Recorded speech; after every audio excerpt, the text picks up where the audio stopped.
back to my channel, Aisha Lachey Reads. So today I have a tag. It's going to be the mid-year book freakout tag, and so I am going to give you all my answers for that. I do have all written down so I don't forget what the questions are, so if you see me looking down, that's why. But let's get into this tag. The first book is going to be the best book you read so far this year.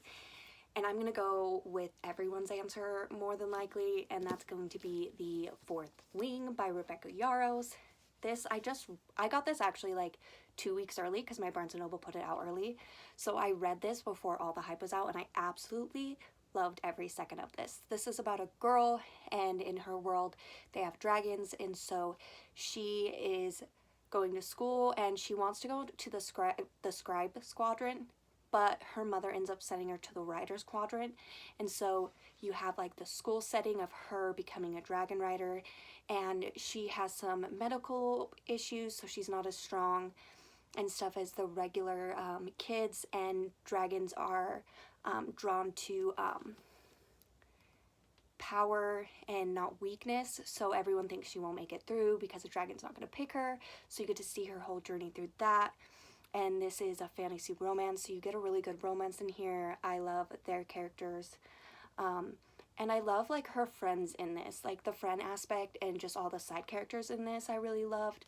And so this was just like a really fun, fast-paced fantasy read, and then I definitely recommend it, and it's definitely worth all of the hype that it's been getting. The second question is the best sequel you've read so far this year. And mine is Don't Fear the Reaper by Stephen Graham Jones. This is the sequel to My Heart is a Chainsaw, and it basically follows a girl who is obsessed with slasher movies and horror. And this one, she comes back to the town where she lives, and a serial killer has escaped a bus transporting him and ends up in her town. So it's about her and all the other characters going through that, and there's like a snowstorm, so they're kind of all snowed in, and it's just a crazy adventure, and I absolutely love this. My Heart is a Chainsaw is my favorite book of all time, and this is definitely in my favorites category just because I love slashers and horrors, and I just love all of like the different like lore and things that they have in it, and like the references to all the slashers in these novels. So this was definitely my favorite sequel of the year. And then the next one is going to be a new release you haven't read yet but want to, and that is going to be Night Angel Nemesis by Brett Weeks. I am still working on rereading the original trilogy in this, so I going to finish that, and then I want to pick this up as soon as I get those done.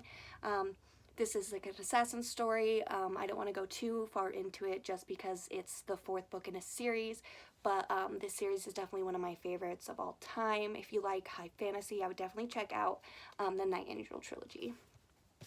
The next one is going to be most anticipated release for the second half of the year, and actually the second book to this comes out in November of this year, and so that's what I'm looking forward to. Like, I'm just so excited. Like, I finished this and wanted to read the second one right away, so now that I know that the second one comes out this year, it makes me even happier because I don't have to wait as long for it. So that's what I'm excited for that one. And then the next one is going to be Your Biggest Disappointment. And I might get a lot of hate for this one, but everyone loves this author so much, and their writing is not for me. And that has to be How to Sell a Haunted House by Grady Hendrix. This was not a book for me. Like, I don't know if I'm just not a fan of the writing style or what, but I thought this was going to be interesting. It's about a haunted house, and basically there are two siblings and their parents die, and so they're getting the house ready to be sold. But their mom had a thing for like puppets and stuff, and so there's like haunted puppets and a haunted house thing in it. But this was just so slow paced and boring. It took me forever to finish it, and I honestly almost DNF'd it, but I just wanted to finish it and kind of get it out of the way. But all the other books that I picked up from this author, they just haven't been my favorite either, and they've just kind of been like lackluster. So I figured I'd give this one a try because it seemed really interesting, but I ended up hating this just as much as the other ones. But I know a lot of people do love their writing and their horror, but I guess I'm just super picky when it comes to my horror. But this was definitely the biggest disappointment. And then the next one is your biggest surprise, and my biggest surprise of the year was Praise by Sarah Kate. And I went into this knowing I was going to love the romance and that aspect of it, but the sibling relationship is what really surprised me and what made me fall in love with this book.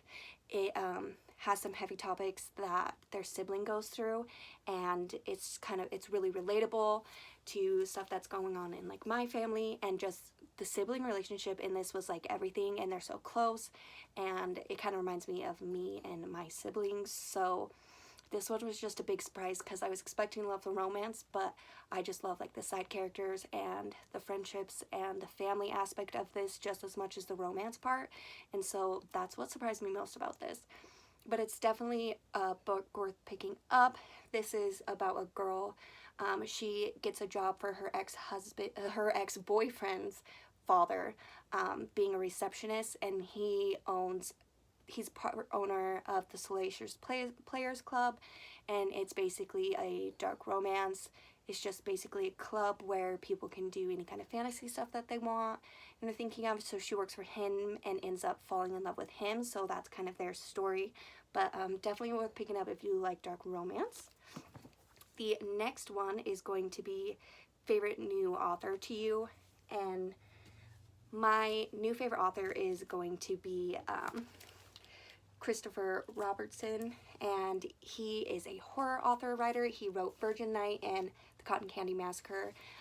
These are both horror novels. They kind of give me the slasher vibe, and I love it. Like, this writing style and this type of horror is definitely my favorite. This one is set in the 90s, and it's basically a love letter to like 90s slashers, and I just absolutely love this.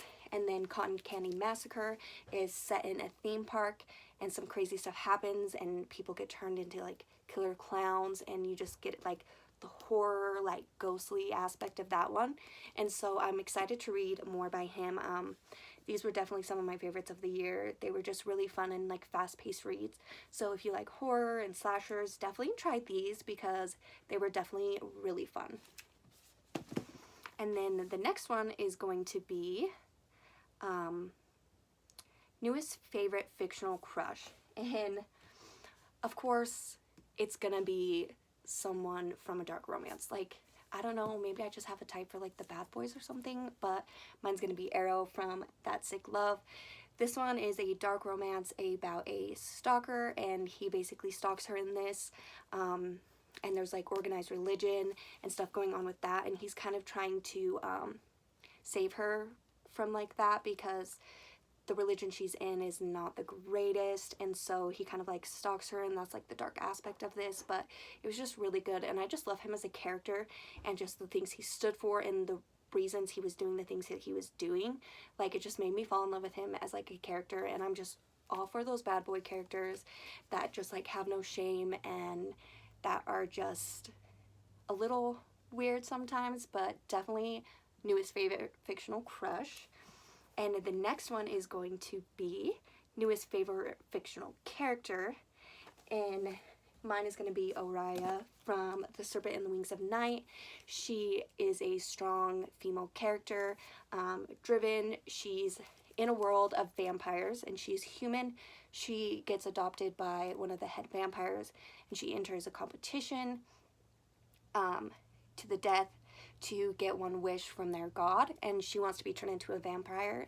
And so I just love that she is like a human living in this world, and she overcomes all these obstacles, and she has to worry about all of her safety and stuff, but she's still a strong character. She doesn't hide. She takes her own, like, she's just so strong and just fun, and I just really loved her. And this is a fantasy romance, so there's a good romance plot in this, and I love the love interest. So she's just one of my favorite characters just because she's so driven and motivated, and just doesn't let the world get her down, even though she has so much to fear and to look out for. So that's my favorite character. And then the next one is going to be a book that made you cry, and so this is going to be another double on this list. It's going to be The Fourth Wing again.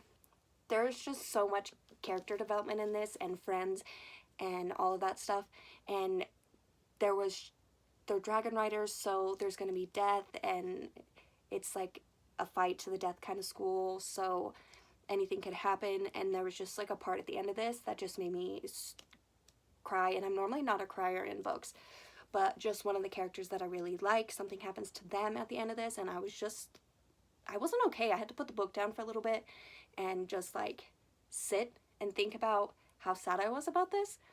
But I definitely still think about that scene in this book, and that's been the only book to really make me cry in a long time. So definitely go into that knowing it kind of reminds me of like Game of Thrones, where it's like, oh, any of your favorite characters could die at any moment type thing. So go into that with this book with like that mindset too, just so maybe if you do get super attached to characters, like you're not super upset about it.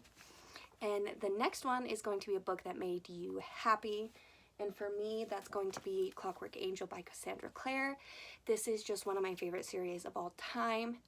This was my first book that I ever read by her. This is set in the Shadowhunters world, and Tessa is moving to London after her aunt died.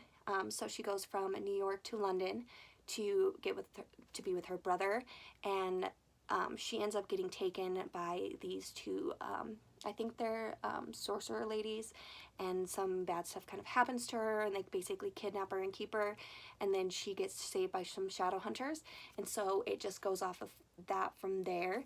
And so you get to see the shadow hunter world, and the love interest in this make me happy. There's so much fun banter, and just I love all the characters, and so it was really fun just being back in this world. So I was just so happy reading this again, and I tapped it all, but this definitely made me so happy just to be in that world with these characters again.